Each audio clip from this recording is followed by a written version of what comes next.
So wherever chat section is there, therein we can see recordings of our class. Okay. So he Okay, has ma'am. started the recording. So let us start with unit number 1. I am presenting my screen. I am sharing my screen with you. Just tell me Ma'am, that yes.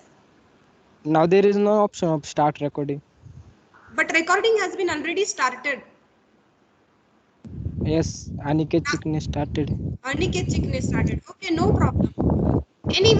Anyone, just one guy, you just do the recording for every session. That will be better. Okay. Fine, Aniket. So please stop the record when our theory session will over. Okay. Before question answer session, you need to stop. Actually, I expected recording when I share my screen, but let it be. You have already started, so no issues. I am sharing my screen with you. Just see that it is visible.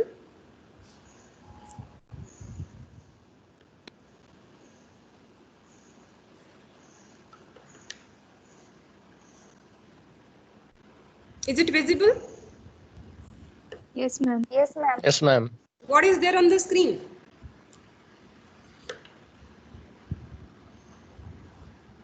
May I know what? From problem to data structure.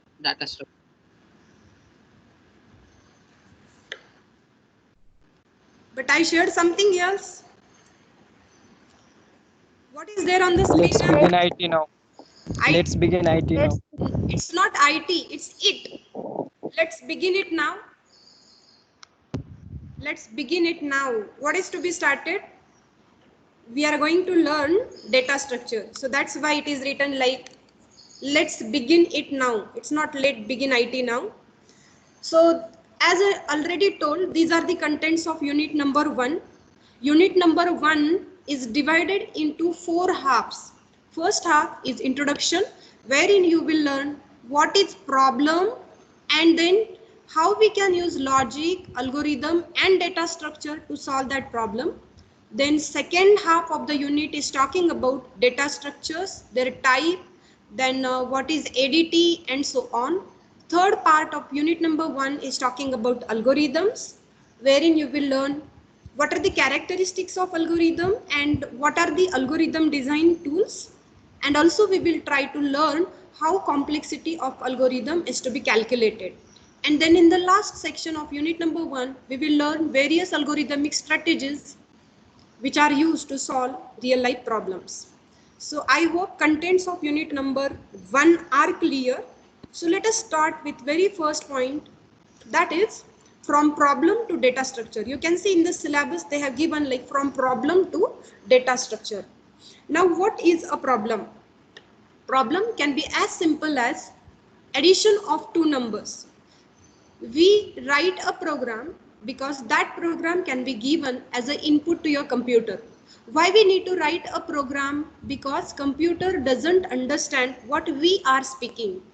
So we need to write something in a programming language which our computer understands. And you know that there are many high level programming languages available in the market like C, C++, Python, Java and so on. So by taking any problem, we need to solve that problem using appropriate data structure. What are the things needed for this? In order to solve any problem, we need some logic. Once logic is defined, we need to apply some algorithm, and then to implement that algorithm, we need to use appropriate data structure. So the cycle becomes like, not cycle actually, but these steps to be followed are problem, logic, algorithm, and then use data structure to solve the problem. Now let us try to know what is definition of problem. What is definition of problem? Given any problem, we are going to map a relation between set of input instances and an output set, that is range. So you have some input, and from that input we need to find some output. In between, we can have set of function which are to be applied on input values. So once we apply all those functions on the input values, we get certain set of output. So it is simply nothing but mapping between set of input instances and an output set. That is, given any input, we are going to get some output. What is problem specification? Problem specification specifies what a typical input value will be, and it also specifies what is the output expected given any specific input. Say for example, if we consider sorting as a problem, what will be the input given for sorting problem? It will be simply sequence of numbers from A1, A2 up to AN. So n numbers we will give as input to our algorithm. And what output we expect for this sorting problem? We expect all the numbers which are arranged in a sequence such that A1 is less than or equal to A2, A2 is less than or equal to the next number and the next number, and so on up to AN. So if we consider sorting problem, then we can have a problem statement like this. So problem is simply nothing but given any input, we are going to find suitable output or expected output for that. I hope definition of problem is clear. Now what is this? Yes, ma'am. Can you read these characters? Can you read these characters? No, even I can't. So forget about the picture, but try to know what is the problem here. Now just to resemble like what problem statement actually means, I have taken the problem of evil which is there in the literature. What this problem says, if God is supremely good, then he has the desire to eliminate evil. If God is supremely good, then he has the desire to eliminate the evil. If God is omnipotent, what is omnipotent? Omnipotent is someone who has got unlimited power to do anything. Then he is able to eliminate the evil, right? Second statement says, if God is omniscient, what is omniscient? Omniscient is one who knows everything in advance, Sarvadhyani. Then he knows that evil exists and he also knows then how to eliminate evil, right? So the conclusion is, if God exists and if God is supremely good and if God is omnipotent and omniscient, then evil should not exist. But the truth is evil exists. Therefore, a supremely good, omnipotent and omniscient God does not exist. Seems complicated? Seems complicated, is it? Whether this problem is solvable? No. But I hope now you have got the idea of like what is a problem. Problem is some statement which is to be solved.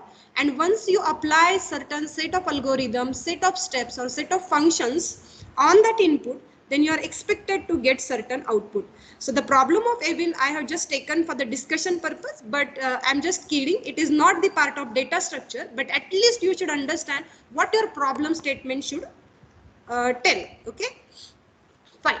Now let us come to the data structure and let us try to figure out what are the problems in the data structure. Now I have taken some test cases here. Very first test case is, you have to store social network feeds. You don't know the size and things may need to be dynamically added. Now what are social network feeds? Everybody is having account on social media, say Facebook. On Facebook you are getting many news feeds, okay, and now you are not knowing how many news feeds are coming every day. You know that per second much of the data is generated on the social media. So the size of data to be stored is really dynamic and we are not knowing how much amount of big data will be generated. So this is the first problem. Then you need to think about which data structure I can use for storing such type of news feeds. So the answer here is, maybe we can use linked list. Why linked list? Because in linked list data is dynamically added. Okay, data is dynamically added. Nodes can be allocated as and when they are required. So this is first example. This is first problem which I have shown here, which uses linked list as a data structure. Okay, then second problem in data structure is, we need to store, undo and redo operation in a word processor. Everybody is using Microsoft Word or Microsoft PowerPoint, maybe for making any document or preparing some presentation. So if we want to undo some operation, we press Ctrl Z key. Okay, and if we want to redo the operation, we press Ctrl Y key. Then the question arises, where this Microsoft Word is saving or maintaining our data. So there are many temporary files which are created for your current document. Okay, and in this case we can use stack as a data structure. Right now you are not aware like what is linked list, what is stack, but very soon as and when we passes through each of the unit, you will learn this data structure. Why I am telling all these problems? Because our topic, very first topic, is introduction to the problems in the data structure. Then third is we need to solve or we need to evaluate an expression. Now what is expression? C is equal to A plus B. This is an expression, but this is very simple expression. But what if my expression is like A plus B into C divided by D power E? So when I have lengthy expression to solve, in that case also I need to use stack as a data structure. Then the next problem can be we need to store the friendship information on a social networking site. So in this case, we can use graph as a data structure, because it may happen that one of my friend is also friend of some other friend. So likewise, there is trivial relationships are also there. So here we can use graph as a data structure.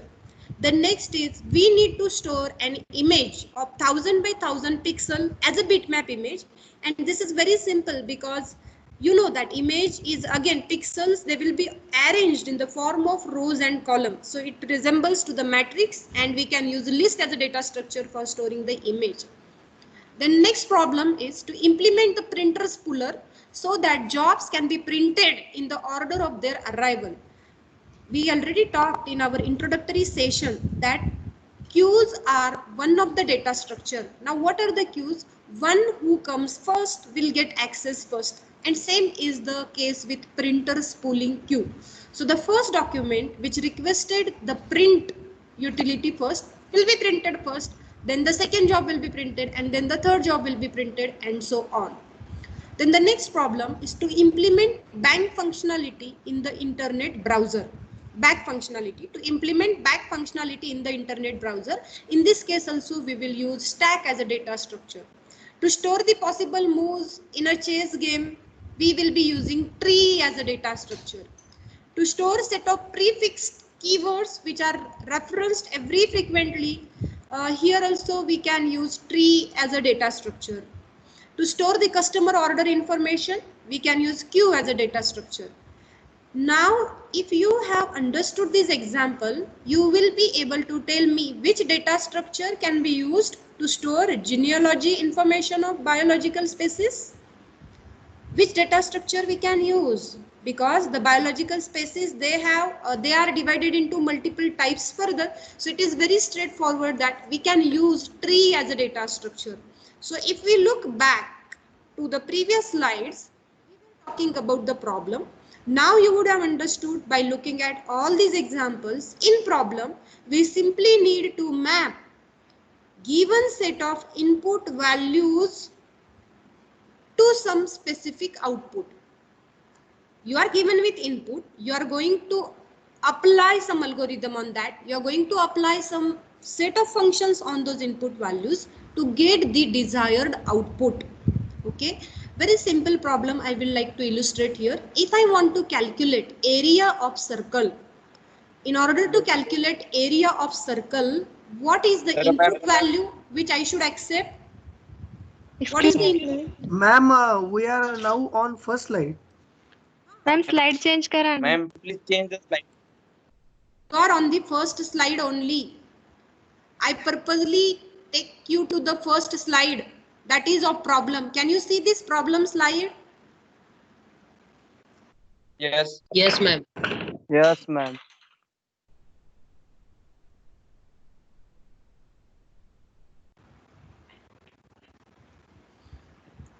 Hello?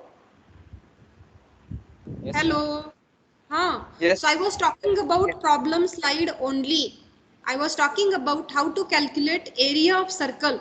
In order to calculate area of circle, what is a parameter which I should accept from the user? It is radius of the circle, right? And we know that while calculating area of circle, value of pi will remain fixed. So the only mathematical operation which we want to apply here is multiplication operation. So how we will calculate area of circle? it is equal to pi into r into r. So pi r square, wherein value of pi is 3.14, will give me area of circle, right? So what is problem? Problem is simply mapping the input instances to the set of output values. Okay, so I hope with all this discussion, problem, what is problem, that is clear, and what are the sample problems in data structure, that is also clear. Now what is logic? The next part is what is logic. Maybe you will also learn this logic in the discrete mathematics. Now how can we define logic? Logic may be defined as systematic study of reasoning. But then what is reasoning? What is reasoning? We reason when we conclude one thing on the basis of something else. Okay. So what is logic? Logic is systematic study of reasoning. And then what is reasoning? Concluding one thing on the basis of something else. Say for example, when you were there in college in the first year, okay, and if you are late for some lecture, your teacher asks you why you are late to the class. So how you are giving reasoning to this question? Teacher gate was closed. So this is the inference which you have drawn, right? But actual thing is why you are late to the class? Because maybe you waked up late in the morning and you were not able to get ready in time, and that's why gate was closed, right? Another example can be when we see a blue sky, we say that it is not going to rain, isn't it? But when we see cloudy sky, we may have a reasoning or conclusion like now rain will start, right? Then the next example can be when dog is barking, we conclude that someone might be approaching, right? And so on. So like this, logic is what? Systematic study of reasoning. And why logic is needed in data structure? Because you are given with a problem and then you need to think what are the possible ways of solving that particular problem. So that's the logic. Then next thing is, once you define the logic, the next step is to write algorithm. What is algorithm? You have already studied in first year. Algorithm is detailed step-by-step method for solving a problem. Step-by-step method for solving a problem. And of course, here we are using computers for solving our problem. If we'll go in more detail, algorithm is sequence of unambiguous instruction. What is unambiguous instruction? Ambiguous instructions means two instructions which have same meaning. But in algorithm, we are not doing like that. In algorithm, every step is unique. Every step is unambiguous. Every statement which we write in algorithm is designated to perform a specific operation. That's why we have said that it is sequence of unambiguous instruction for solving a problem in finite amount of time. Why finite amount of time? My algorithm should not work for 5 hours or 10 hours or maybe for overnight or a day. That's why it is said that algorithm should end somewhere. I mean, when you implement that algorithm using computer, it should conclude in a finite amount of time. That is also one of the important characteristic of algorithm. And third point says that algorithm is any well-defined computational procedure, and what that algorithm will take. See, any algorithm will be consisting of input and then collection of elements will be generated as output. So any algorithm has input. In between, there are a set of functions which are to be applied on input, and then when we apply those functions on input, we get desired output. Okay, so to conclude with this, algorithm is simply detailed step-by-step method for solving a given problem by using a computer. Fine. Now let us have a look on algorithm by taking one sample example. Now we want to find out a largest number amongst three numbers. So how I will write algorithm? Now what is logic? When I give you three numbers and if I want to find largest number out of this three number, what is logic? We need to have some assumptions in this case, right? When I say that my first number, yes? Ma'am, I think the slide is not. Yes. I have changed this slide. What you can see on the screen, is it algorithm? No, the problem of evil. The problem of evil. Still the problem of evil. Oh my God. It is not changing with your ma'am explanation. या अगोदरच्या कोणत्या slide दिसल्या नाही ma'am. How it is? Okay, okay. Let me stop and let me share once again. I will stop my presentation here, and I will share it once again with you all. I am sharing my presentation again. Just see whether now it is properly visible or not.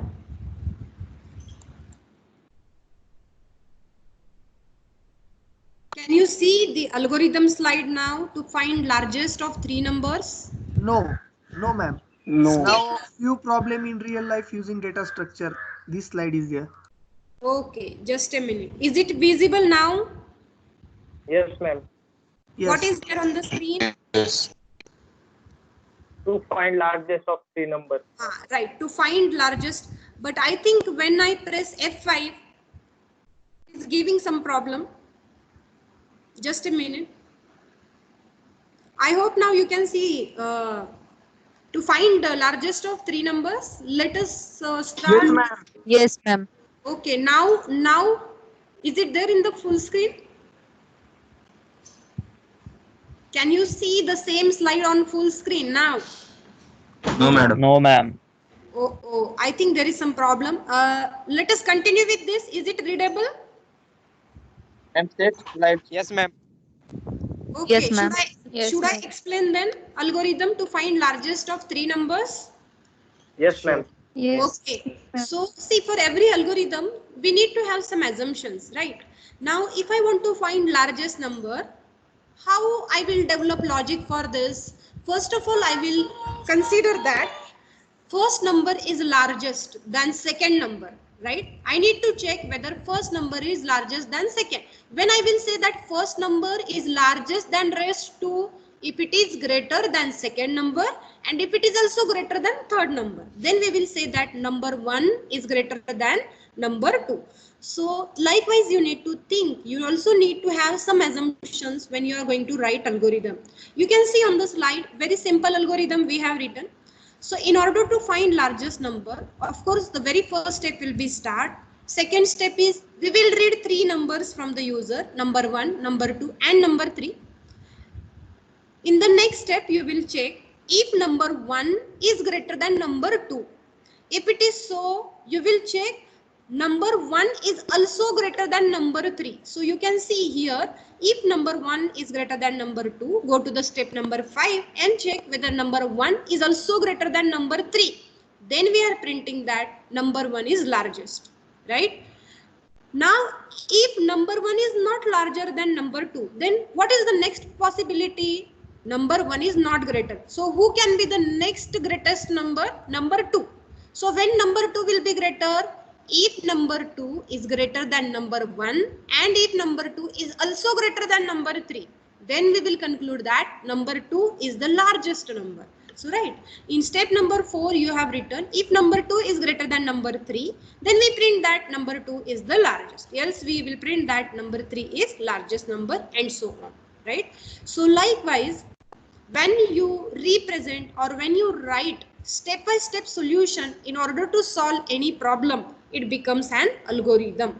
So algorithm is simply step-by-step instructions written to solve particular problem. Okay. Now you know that any algorithm, whether flowchart slide is visible, flowchart slide, is it visible? Yes. Yes ma'am. Yes, ma'am. Yes, ma'am. What is flowchart? Yes, Flowchart is simply graphical way of representing algorithm. Everybody knows. You might have drawn flowcharts before as well, right? So flowchart is simply a graphical way of representing the algorithm. And you know that when we are drawing the flowchart, there are some standard symbols used for drawing the flowchart, right? So we can find the start and the stop have similar symbol used. Then we use this parallelogram to maybe whenever you are either accepting input from the user or whenever you are printing something on the screen. So in both the cases we are using this parallelogram. And then the decision box, diamond is used as a decision box. So if A is greater than B, if it is so, check whether A is also greater than C, then print that A is greater. This is one possibility.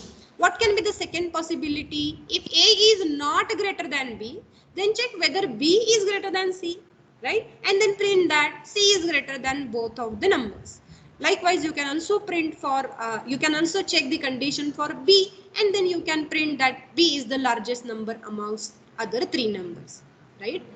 So whether things are clear up to this, what is problem, and then what is logic, and third, what is algorithm? Whether three things are they clear?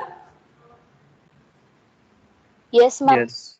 What is problem, what is logic, and what is an algorithm? Clear up to this? Yes, ma'am. Okay, then we need to get into the data structure. Now we need to learn actually what are the data structure. Have you seen this diagram before?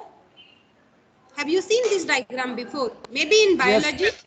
Yes, ma'am. ma'am. Yes, ma'am. Yes, ma'am. This is structure of DNA. This is structure of our DNA. You know that our body is made up of DNA, and this structure we call as a double helix structure that you might have studied in biology, right? And in this double helix structure, what happens? We have four components: A, T, C, and G. So you know that A is always binded with T and C is always binded with G. So whenever DNAs are sequenced further, they are converted from this double helix structure into the single ladder form. But why we have discussed this DNA before we learn data structure? So DNA we are trying to resemble with the concept of structure, right? So this is a double helix structure which is used for representing DNAs in our body. Okay, so likewise every data structure will have some form of representation.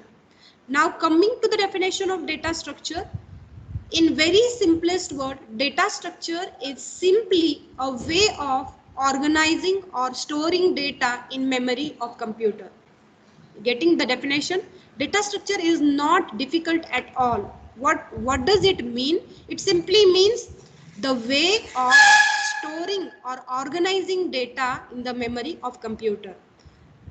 You can't say that we don't know data structures really. See, whenever we used arrays is also one of the data structure, because what happens in array elements are stored one after each other. So in case of array also elements are stored in the memory, right? So array is called as sequential or linear data structure because they are stored. So some of the more commonly used data structure, they includes lists, arrays, stacks, queues, and then in advanced data structures you will also learn heaps, trees, and graphs. Okay, so for time being, what is the simplest definition of data structure? Given a data, you are supposed to organize that data in memory of computer. Okay, understood? The way of organizing data in memory of computer is nothing but data structure. So I will give you a bunch of numbers, okay, and I will ask you to arrange that data in memory. But then the question arises whether every time this arrangement of numbers will be same in the memory. No, it depends. Already I gave you example. When you are there at the movie theater, you will always stand in a queue. Okay, therein you are not going to make a crowd. Okay, or we have seen that stack as a data structure wherein elements are kept one after each other, right? So if you are there at theater, of course you are not going to follow the methodology of stack. Okay, therein you will use queue as a data structure. When your requirement is, say for example, I want to perform some operation on elements which are stored in the form of matrix, therein I can't use stack or queue. There I must use list as a data structure. Getting this? So whenever the problem is like, just we have discussed in one of the slide that we want to store, say friend information in a Facebook. In that case, stack or queue won't be useful. Therein you need to use graph as a data structure. Why graph? Because it may happen one friend is common to your friends also. So friend of friend can be there in our friend list. So likewise, You need to look at the problem statement and then you need to think precisely which data structure is applicable for storing data in that case. Are you getting this? Are you getting this? Yes, ma'am. Yes. Huh. Yes. So, Yes, ma'am. see, how you're organizing your data in memory is going to affect a lot on the performance of program. Why it is so? The way your data is stored in memory is going to affect your program a lot. How it is so? Can you please justify my statement? Can you please justify my statement? How it is going to affect the performance of program? If I am storing my data anyhow in the memory, how it will affect program performance? Any comments on this? Okay, I will give you very simple example for this. Okay, so whenever there is prize distribution ceremony in the college, right? What happens? Announcement is coming from the stage. Those who are prize winners, please occupy first 2 rows. Right? It may happen that all those who have secured some prize, they are sitting somewhere randomly in the audience. What will happen? What will happen if a person securing a prize is sitting at the last position in the last row? What will happen when his name is announced on the stage for giving a prize? What will happen? It will take a large amount of time to reach to the stage, right? So what announcements are coming in that case? All the prize winners, they should occupy first 2 rows. So what is effect of this? Whether it will save your time? Whether it will save your time? Yes or no? Yes. Yes, ma'am. Yes. Assume very simple example. Second example, everybody has a cupboard to keep your clothes and all other material, right? So consider a cupboard which is consisting of clothes of all in a family. Your mother's clothes are kept over there, your father's clothes are kept over there, everybody's clothes are there in a same cupboard. Okay, so what will happen?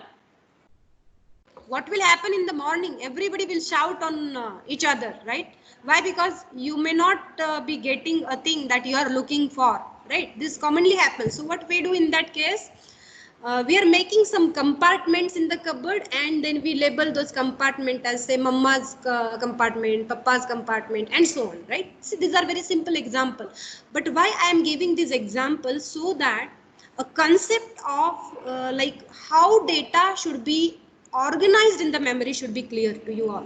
I hope now you are getting importance of storing or organizing data in specific format in a memory, right? Is that clear now? Yes, ma'am. Ma'am. Okay. Okay, now let us continue with the same concept of data structure. Now, data structures, they are typically consisting of two things. First, we need to organize data properly. And second, why we are organizing that data properly? Why we are organizing? Of course, because you want to perform some set of operations on that data, right? We are not organizing data just like that because we are interested in organizing data. No, in library also books are arranged in very nice, not nice, but in a specific format, right? Say for example, first year engineering graphics book in one shelf, then second year data structures book in other shelf and so on.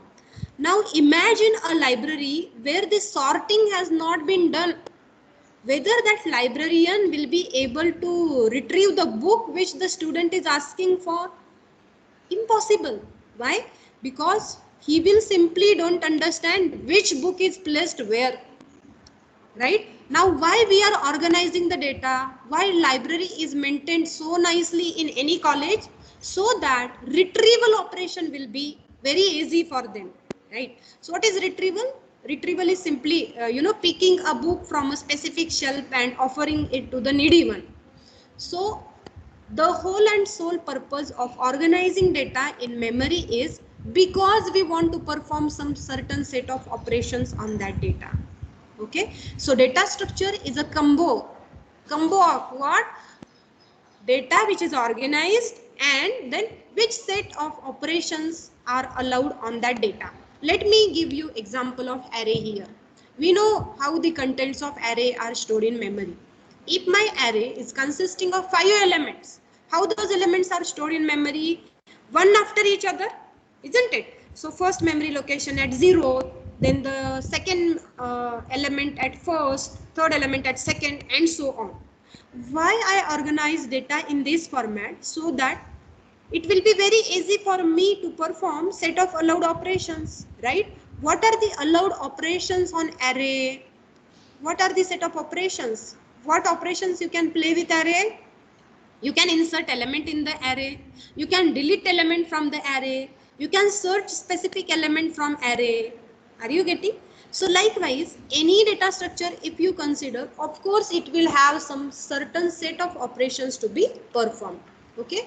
So there are two design aspects to every data structure. And what are those design aspects? First is interface part and second is implementation part. Now what is interface part?